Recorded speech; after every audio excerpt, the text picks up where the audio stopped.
Hello बच्चों, good morning. आप सब बच्चों कैसे हो? आप सबका स्वास्थ्य है बच्चों कैसा है? अच्छा है ना? आशा करती हूँ कि आप सबका स्वास्थ्य अच्छा ही होगा। बच्चों, आजकल ठंडी है वह बहुत ही ज्यादा पड़ रही है ना? तो आपको क्या करना है बच्चों? घर से बाहर ज्यादा नहीं निकलना है। अपनी सेहत का है बच्चों, वह ध्यान रखना है और मम्मी की बात को मानना है। ओके बच्चों? और गरम वस्त्र है वह भी पहनने हैं, स्वेटर पहनना है। ओके बच्चों? बच्चों, मुझे सबसे पहले तो आप यह बताओ कि आप कितना घर पे रहकर टीवी देखते हो? ज्यादा टीवी देखते हो कि कम टीवी देखते हो? पूरा दिन तो टीवी नहीं देखते हो ना? थोड़ा ही बच्चों टीवी देखना। ओके? और आपको जो अच्छा लगे, ज्यादा टीवी नहीं देखना है, थोड़ा ही टीवी देखना है। और आपको कुछ सीखने का मिले, अच्छा सीखने का मिले, वो बच्चों आपको टीवी में देखना है। पूरा दिन खेलना नहीं है, टीवी नहीं देखना है। ओके? ताकि आपको मम्मी की डांट है वह भी कम खानी पड़े। मम्मी की बात की आपको सुनना है कि बोलती है कि कम टीवी देख, होमवर्क कर, तो आपको उसकी बात को मानना है, उसका पालन करना है। बच्चों, आप ज्यादा टीवी देखोगे, ज्यादा खेलोगे, तो आपका होमवर्क है वह तो कंप्लीट होगा ही नहीं। होगा बच्चों? नहीं होगा। मुझे पता है कि आपको अभी होमवर्क ज्यादा करना अच्छा नहीं लगता है, पर बच्चों फिर भी आपको होमवर्क तो करना ही पड़ेगा। उसमें कोई ऑप्शन नहीं है। इसलिए आपको होमवर्क है वह बच्चों टाइम से कर लेना है। और टीवी है वह भी देखना है, मना नहीं कर रही हूँ कि टीवी नहीं देखना है, टीवी भी देखना है। पर ज्यादा टीवी नहीं देखना है, कम टीवी देखना है। खेलना है, पर उतना ज्यादा नहीं खेलना है कि आपका होमवर्क भी रह जाए। आपके फ्रेंड को मना कर देना है कि पहले मैं क्या करूँगा, होमवर्क करूँगा या होमवर्क करूँगी, उसके बाद मैं तेरे साथ खेलूँगा। वैसा आपको करना है ताकि आपका होमवर्क है वह भी बच्चों टाइम से हो जाए। ओके? चलिए बच्चों, आज हम हिंदी में चैप्टर नंबर 15.6 में कहानी लेखन यहाँ पर दिया गया है। आपकी वर्कशीट में पेज नंबर 19 पर यह कहानी लेखन है वह दिया गया है। तो सबसे पहले बच्चों आप क्या करोगे? आप अपनी वर्कशीट निकालोगे और पेज नंबर 19 निकालोगे। ओके? चलिए बच्चों, अब हम कहानी पढ़ते हैं। परिश्रम का फल। सबसे पहले तो बच्चों हम यह जानेंगे कि परिश्रम शब्द का अर्थ क्या होता है। आपको पता है बच्चों परिश्रम का अर्थ क्या होता है? परिश्रम यानी कि मेहनत, मेहनत का फल। अगर आप मेहनत करोगे तो आपको फल है वह अवश्य मिलेगा। इसलिए आपको क्या करनी है, कोई भी काम में मेहनत करनी है, उसको ऐसे ही छोड़ देना नहीं है। आलस नहीं करनी है। हमारे जीवन में आपको क्या करना है, मेहनत करना है, तो आपको अवश्य उसका फल मिलेगा। आप जो चाहे वह फल आपको, अगर आप मेहनत करोगे तो उसका फल आपको मिलेगा। सबसे पहले बच्चों हम क्या करेंगे, संकेत बिंदु को एक बार अच्छे से रीड कर लेंगे और उसके बाद कहानी लेखन है वह देखेंगे कि कैसे कहानी लिखते हैं। यहाँ पर आपकी बुक में संकेत बिंदु दिया गया है। एक बूढ़ा किसान है।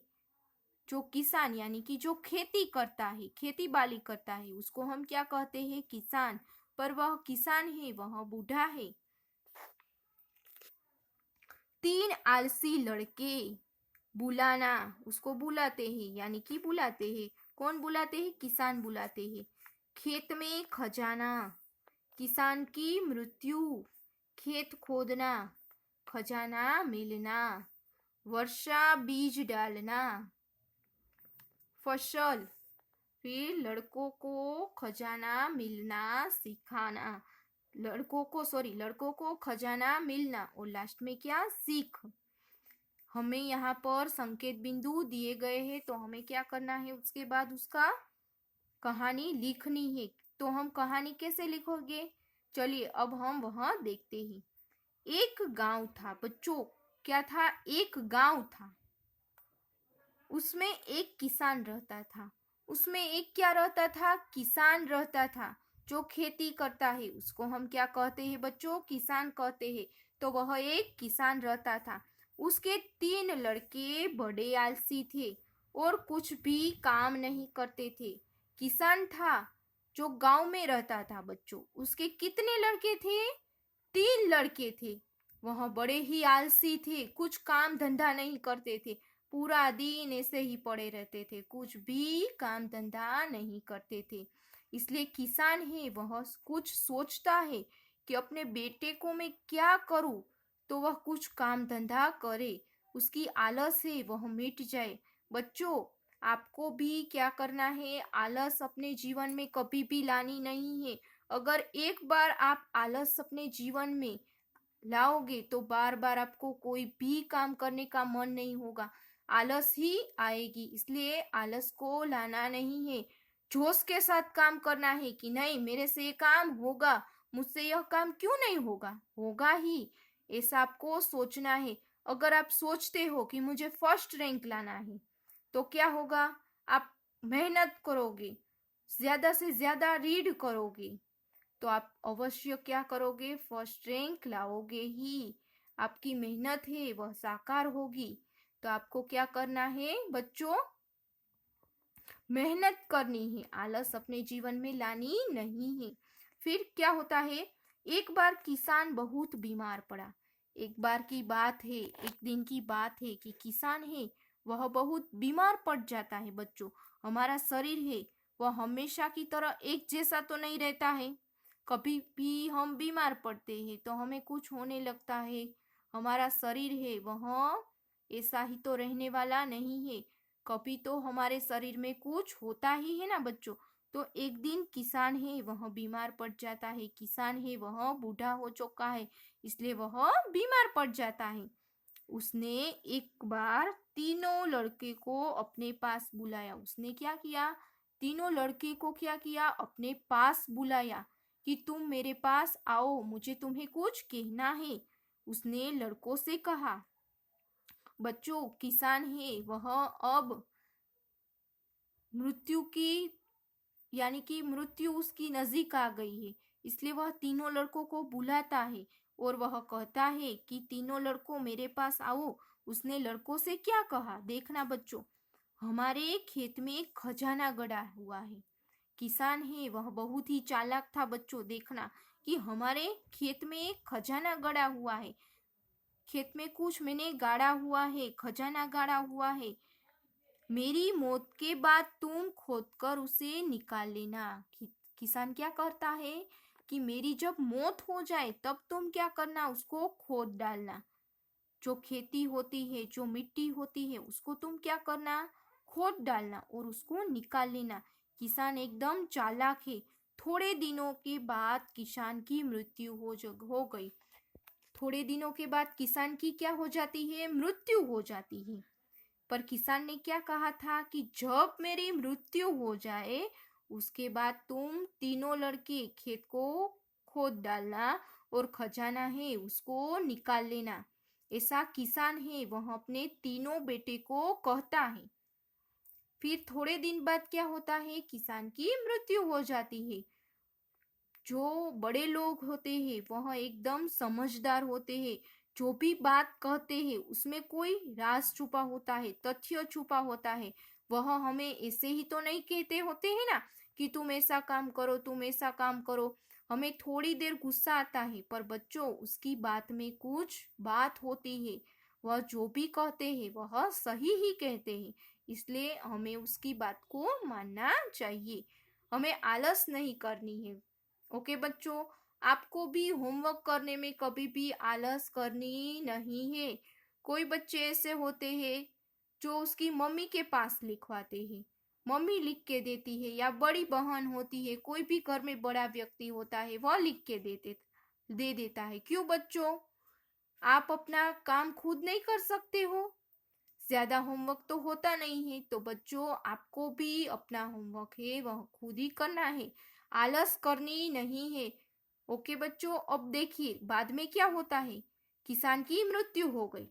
तीनों लड़कों ने लालच में आकर सारा खेत खोद डाला। तीनों लड़के कैसे थे? एकदम आलसी थे। पर उन्होंने क्या किया? लालच आई, इसलिए लालच में आकर सारा खेत है वह खोद डालते हैं कि मेरे पापा है यानी कि मेरे पिताजी है, वह खेत में कुछ रख के गए हैं, गाड़ कर गए हैं, तो चलो हम उसको खोद डालते हैं और निकाल लेते हैं, फिर आराम से जिएंगे, ऐसा सोचते हैं। उसमें कुछ भी न निकला, उसमें कुछ भी निकलता नहीं, सारा खेत है उसको बच्चों खोद डालते हैं। कौन खोद डालता है बच्चों? किसान के तीन बेटे हैं, वह सारा खेत है उसको खोद डालते हैं, पर उसमें से कुछ भी निकलता नहीं है। कुछ दिन बाद वर्षा शुरू हुई। देखिए बच्चों, जब तीनों लड़कों ने क्या किया था? खेत को खोद डालते हैं पर कुछ निकलता नहीं। पर थोड़े ही दिनों के बाद क्या हुए? वर्षा शुरू हुई। अगर हम खेत में कुछ डालते हैं तो बारिश आती है, तो उसमें बच्चों क्या होता है? कुछ उगता है, अनाज उगता है। उगता है तो यहाँ पर भी ऐसा ही होगा। तीनों लड़कों ने खेत में बुआई की। तीनों लड़कों ने खेतों में कुछ बोआ यानी कि कुछ उगाने का कोशिश की, यानी कि बोआ, कुछ भी बोआ। अब तीनों लड़के हर साल खेती करने लगे। देखो, तीनों लड़के हैं, उन्होंने क्या किया? खेत में कुछ बोआ, फिर बहुत सारी फसलें उगती है। फिर तीनों लड़कों को समझ में आ गया कि मेरे पापा है, मेरे पिताजी है, वह यही कहना चाहते थे कि अगर आप कुछ करोगे तो आप कुछ पाओगे। इसलिए वो उन्होंने क्या किया? खेत में कुछ बोआ था तो बहुत सारा उग कर आया। अब तीनों लड़के हैं वह हर साल खेती करने लगे और फसल के रूप में खजाना मिलता रहा। और उसको फसल के रूप में क्या मिलता रहा? खजाना मिलता रहा। उसके पापा ने क्या कहा था? उसके पिताजी ने क्या कहा था बच्चों? कि मेरी मृत्यु के बाद तुम तीनों लड़कों खेत को खोद डालना और उसमें क्या है? खजाना है, ऐसा वह उसके पिताजी कह कर गए थे। तो तीनों लड़कों ने क्या किया? किसान की बात को मान लिया और उन्होंने क्या किया? पूरा खेत खोद डाला पर कुछ भी नहीं निकला। फिर किसान के बेटे को यानी कि तीनों लड़कों को क्या हुआ कि पूरा खेत तो हमने खोद ही डाला है, तो हम चलो ना कुछ बुआई करते हैं। और बारिश हुई तो उसमें बहुत सारा क्या होगा? अन्न उगा, बहुत सारा उगता है। इसलिए तीनों बेटे को, किसान के तीनों लड़के को समझ में आया कि मेरे पिताजी है, किसान है, वह यही कहना चाहते थे कि क्या करो, अगर आप मेहनत करोगे तो आपको अवश्य फल मिलेगा, ऐसा उसके पिताजी कहना चाहते थे। अब तीनों लड़के हर साल खेती करने लगे और फसल के रूप में जो खजाना मिलता रहा और जो फसल उगती है उसके रूप में उसको क्या मिला? खजाना ही मिला। सीख बच्चों, लास्ट में हमें क्या सीख मिलती है कि आपको इस कहानी से क्या सीख मिली? बच्चों आप बताओगे कि इस कहानी से आपको क्या सीख मिलती है? इस कहानी से हमें यह सीख मिलती है कि परिश्रम यानी कि मेहनत सबसे बड़ा खजाना है। परिश्रम है वही सबसे बड़ा खजाना है। आपको उसको व्यर्थ ऐसे करना नहीं है, परिश्रम करना है, मेहनत करना है। अगर आपको कुछ भी हासिल करना है बच्चों, तो आपको सबसे पहले क्या करना पड़ेगा बच्चों? बताइए तो मुझे जरा। मेहनत करनी पड़ेगी। आप ऐसे ही बैठे बैठे सोचते रहोगे मुझे ये चाहिए, मुझे वो चाहिए, पर आप मेहनत ही नहीं करोगे तो आपको वह कहाँ से मिलेगा? नहीं मिलेगा ना। मैं एक एग्जाम्पल दे रही हूँ बच्चों। अगर आपको पानी पीना है, ठीक है, अगर आपको क्या पीना है? पानी पीना है। आप बैठे बैठे क्या करोगे? सिर्फ सोचते ही रहोगे, खड़े होगे ही नहीं, तो आपको पानी का ग्लास कहाँ से मिलेगा? आप पानी कैसे पियोगे? आपको क्या करना पड़ेगा? उसके लिए उठना पड़ेगा बेड से, पानी जहां पर है वहां तक जाना पड़ेगा और पियोगे तो ही आपको क्या पीने का मिलेगा, वरना कहाँ से मिलेगा? नहीं मिलेगा। आपको मेहनत, एक छोटा सा एग्जाम्पल था बच्चों। तो आपको क्या करनी पड़ेगी, उसके लिए भी आपको मेहनत करनी पड़ेगी। खड़ा तो होना पड़ेगा ना, हाथ में ग्लास तो लेना पड़ेगा ना, उतनी तो आपको मेहनत करनी ही पड़ेगी। इसलिए बच्चों आपको भी क्या करना है, मेहनत करनी है। आलस तो बिल्कुल भी नहीं करनी है। ओके बच्चों, आपको बच्चों होमवर्क में क्या करना है, जो यह कहानी है परिश्रम का फल, उसको एक बार अच्छे से पहले रीड कर लेनी है। उसके बाद अच्छे हैंडराइटिंग करके यह कहानी है वह आपको वर्कशीट में अच्छे हैंडराइटिंग करके लिखनी है। ओके बच्चों, थैंक यू।